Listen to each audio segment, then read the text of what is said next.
उसी को लेकर के बैठक बुलाई थी, किस तरह की चर्चा हुई और क्या निर्णय लिया गया है? आज हमने शिमला के जो हमारे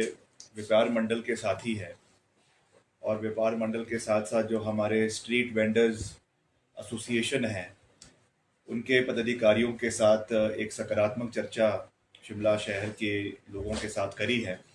जिसमें हमारे खास करके शिमला के जो माननीय विधायक है हरीश राठा जी, शिमला के मेयर है सुरेंद्र चौहान जी, और जो कमिश्नर है और जो हमारे यूडी के सेक्रेटरी है, और सभी अधिकारी उसमें मुख्य रूप से उपस्थित रहे। और पिछले काफ़ी समय से केवल शिमला शहर में ही नहीं मगर पूरे प्रदेश के अंदर जो तय बाज़ारी को लेकर मसला गरमाया हुआ था, उसके संदर्भ में और वैसे भी हमने किस तरीके से स्ट्रीट वेंडिंग को रेगुलराइज करना है उसके मुतलक इस बैठक का आयोजन जो है वो आज किया गया है। आप जानते हैं कि, और आपके माध्यम से मैं प्रदेश की जनता को भी कहना चाहता हूं कि इसमें मुख्य रूप से जो हमारा केंद्र सरकार का जो protection of livelihood and regulation of street vending act है 2014 का, उससे ये हमारे प्रदेश में भी इसके तहत वेंडिंग को जो है वो किया जाता है। इस कानून के तहत इसमें कुछ जो है संशोधन हमारे जो है प्रदेश सरकार के माध्यम से भी लाए गए हैं। जो एचपी स्ट्रीट वेंडिंग रूल्स है 2016 के कानून है, वो एक्ट है, ये कानून है, ये रूल्स है, ये हमने प्रदेश सरकार की ओर से 2016 में इसको अमेंड किया है, जिसमें स्ट्रीट वेंडिंग को कैसे कैसे पूरे प्रदेश के अंदर और पूरे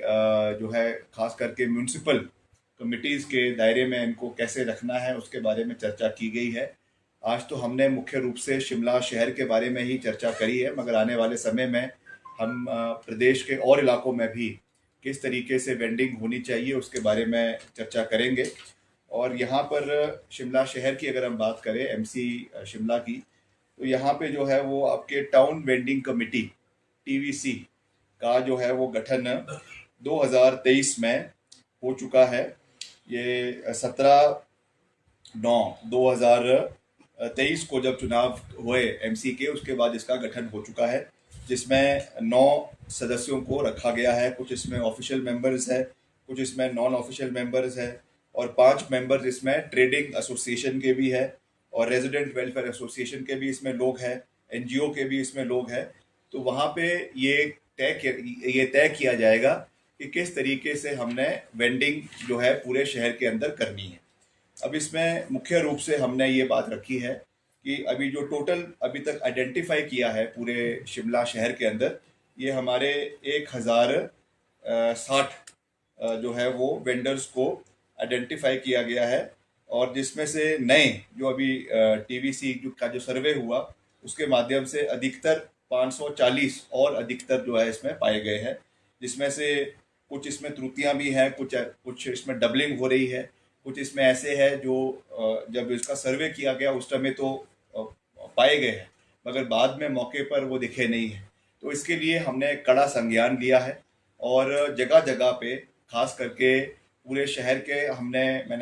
मैंने डिपार्टमेंट को ये निर्देश दिए हैं कि जो हमारा इसमें हाई डेंसिटी एरियाज है, जैसे आपका राम बाज़ार है या लक्कड़ बाज़ार है या आपका जो है मिडिल बाज़ार है, जहाँ पे ज़्यादा से ज़्यादा स्ट्रीट वेंडिंग जिस इलाकों में होती है, वहाँ पर थोड़ा रेट जो आपका है उसको हाई रखा जाए और बाकी एरियाज़ में उसको कम रखा जाए, ताकि इसमें बराबर तरीके से जो हमारे वेंडर्स हैं उनको भी नुकसान ना हो और जो व्यापारी लोग हैं उनको भी इसकी नुकसान ना हो। इसमें डेजिग्नेटेड तरीके से जो है आपके ब्लू लाइन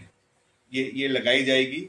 आपकी येलो लाइन पार्किंग के लिए होती है, वैसे ही ब्लू लाइन जो है वो लगाई जाएगी जगह जगह पे जहां पर भी वेंडिंग होगी, और उन्हीं जगहों के ऊपर जो है वो आपको तय बाजारी के लिए परमिट जो है वो दिए जाएंगे। बाकायदा उसमें आपका फोटो होगा, आपका रजिस्ट्रेशन नंबर होगा, और हर 3 साल बाद इसको जो है वो कमेटी द्वारा रिव्यू किया जाएगा। वैसे तो इसके लिए एक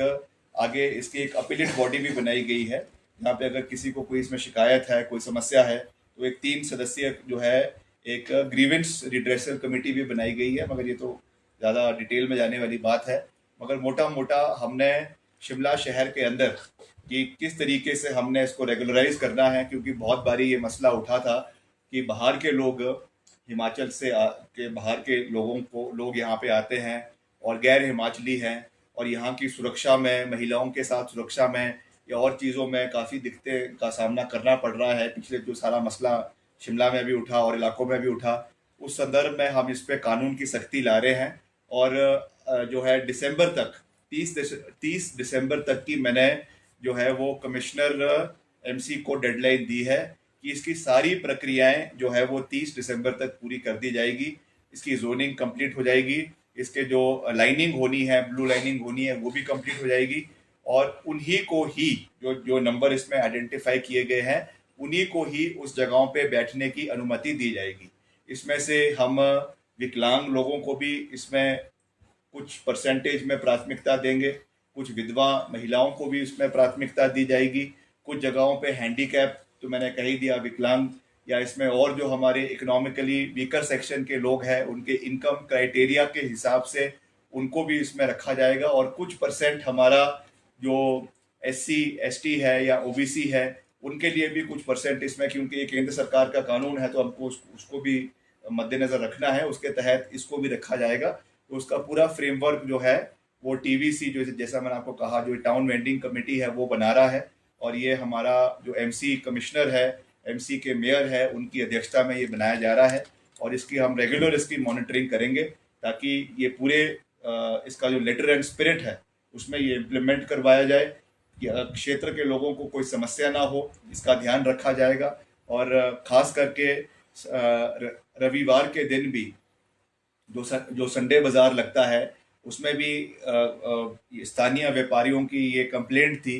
कि बहुत से बाहर के, कोई अम्बाला के, करनाल के या और इलाकों से जो है वो व्यापारी यहाँ पर आते हैं, और उससे प्रदेश को भी कोई आमदनी जो है GST में या और तरीके से नहीं होती है, और वो भी एक समस्या है। तो उसके लिए भी मैंने MC कमिश्नर को कहा है कि इसमें देखा जाए, या तो उनको एक अलग से एरिया दिया जाए जहाँ पे उनको किया जा सकता है, मगर उनको जो है not at the cost of the local vendors.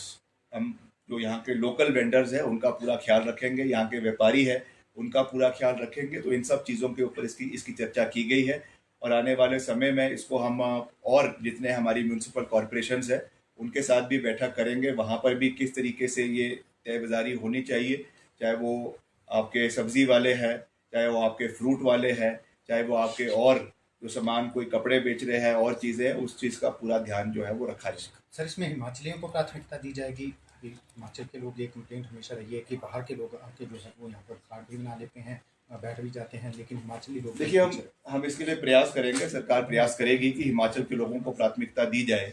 पर इसमें ऐसा कोई कानून जो है वो नहीं लाया जा सकता कि गैर हिमाचलियों को हम हिमाचल में नहीं आने देंगे। ये क्योंकि जो स्कीम ऑफ थिंग्स है, हमारा संविधान है, उसके विरुद्ध है, और पूर्व में भी कई जगहों पे कई रोजगार के संबंध में या और चीज़ों में इस तरीके के प्रयास सरकार ने किए हैं, मगर वो चीज़ हमेशा जो है वो हाई कोर्ट से, सुप्रीम कोर्ट से जो है वो रद्द हो जाती है। इसलिए हम इस तरीके का कोई कानून नहीं ला सकते हैं कि हम बाहर के लोगों को हिमाचल में नहीं आने देंगे, मगर ये ज़रूर है कि वेंडिंग में प्राथमिकता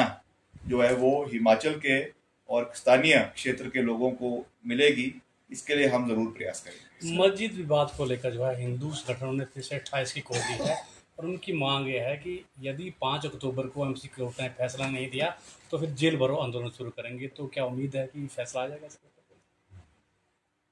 देखिए, इसमें मैं कुछ नहीं कह सकता हूँ, क्योंकि ये तो एक सब जुडिस मसला है। मैंने पहले ही कहा है, कई बार मैं कह चुका हूँ, अगर अवैध पाया जाएगा तो तोड़ेगा, तो टूटेगा, इसमें भी कोई दो राय नहीं है। मगर हम एक जो है कौशी जुडिशल बॉडी को आदेश नहीं दे सकते हैं कि आप इसका फैसला अभी सुनाएं। उसमें कितनी सुनवाई होनी है, कितना उसमें रिकॉर्ड आना है, कितना उसमें ये चीज़ आनी है, वो तय करेंगे। I can not direct the learned commissioner कि आप इसको समय के ऊपर पूरा करें। ये ज़रूर है कि हम इसको एक्सपेडाइट करवा सकते हैं, मगर फैसला क्या आएगा वो तो मेरिट के हिसाब से आएगा। अगर डेविएशन पाई जाएगी तो निश्चित तौर से फैसला उनके खिलाफ आएगा, और फैसला खिलाफ आएगा तो कार्रवाई होगी, उसमें भी कोई दो राय नहीं है। मगर कानून का अपना प्रक्रिया है, कानून को अपने दायरे में रहकर काम करना है, सरकार को भी अपने दायरे में रहकर काम करना है। मेरा सभी संगठनों से ये निवेदन है, मैं बार बार इस बात को कह चुका हूँ कि हम आपकी भावनाओं की कदर करते हैं। हम भी चाहते हैं कि प्रदेश के अंदर अवैध भवनों का जो है वो उनको डिमोलिश किया जाए, उनके ऊपर कार्रवाई हो, मगर हम बुलडोज़र तो नहीं चला सकते हैं। अभी तो सुप्रीम कोर्ट ने भी इसके ऊपर बहुत कड़ा संज्ञान लिया है और सुप्रीम कोर्ट ने भी कहा है कि जो ये बुलडोज़र वाली एक पूरा जो है प्रथा देश के अंदर चली हुई थी, इसके खिलाफ सुप्रीम कोर्ट ने पूरा का पूरा मसला जो है वो स्टे कर दिया है। वो चाहे उत्तर प्रदेश का था, वो चाहे मध्य प्रदेश का था, कुछ हरियाणा के मसले थे, कुछ जो है वो महाराष्ट्र के मसले थे, पूरे के तरीके से उस पर सुप्रीम कोर्ट ने बैन लगा दिया है। अगर सुप्रीम कोर्ट ने उस पर बैन लगा दिया है तो हम भी उसके ऊपर नहीं है, इसलिए हमको कानून के दायरे पे रहकर काम करना है। ये ज़रूर है कि हम इसको एक्सपर्टाइट करने की कोशिश करेंगे और अगर अवैध पाया जाता है तो उसके ऊपर कार्रवाई होगी। ये मैं इतना ही कह सकता हूँ।